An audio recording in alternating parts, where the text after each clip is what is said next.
Dia tao anatin'ny fanadinany iny manakatona antsika ny lafiny ara-politika hivadika vaovao hafa isika eo amin'ny tontolo ny fampianarana ary dia notanterahana tamin'ny ity androany ity moa ny fanadinam-panjakana voalohany tsy dia ny Cepe izay nivoha tamin'ny fitory sy sasany moa ny vavahady araka ny efa nampahafantarana ireo mpiadina ary samy namonjy ny efitrano. Nanatanterahana ny fanadinana ny tsirairay avy ary raha ny fantatra mofo dia nizotra araka ny tokony ho izy ny fanadinana Cepe amin'ny ankapobeny.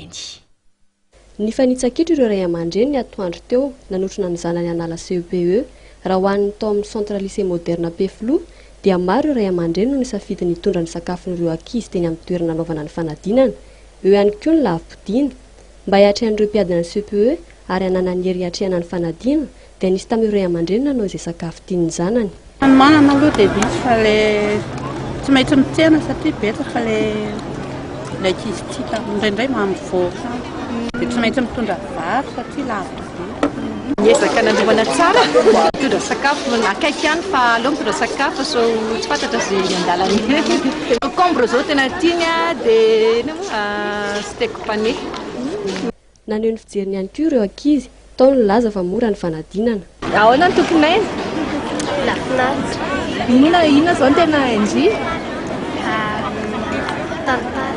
Momba inona ilay tantara izay? Vavahady. Dia ahoana ny nanaovandry anazy tao? Tadidi. Inona ny tena ny? SVT.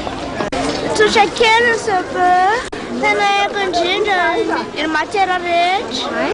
Manga lanitra tamin'ny ankapobeny nandritra ny andro nanatanterahana ny fanadinana Cepe noho ny hamaroan'ireo olona nifamezivezina aloana ny vavahadin'ny lycée moderne Peflo dia nafanesika ny olona sy ny fiara ka nisy ny polisy munisipaly nandrindra ny fivezivezena.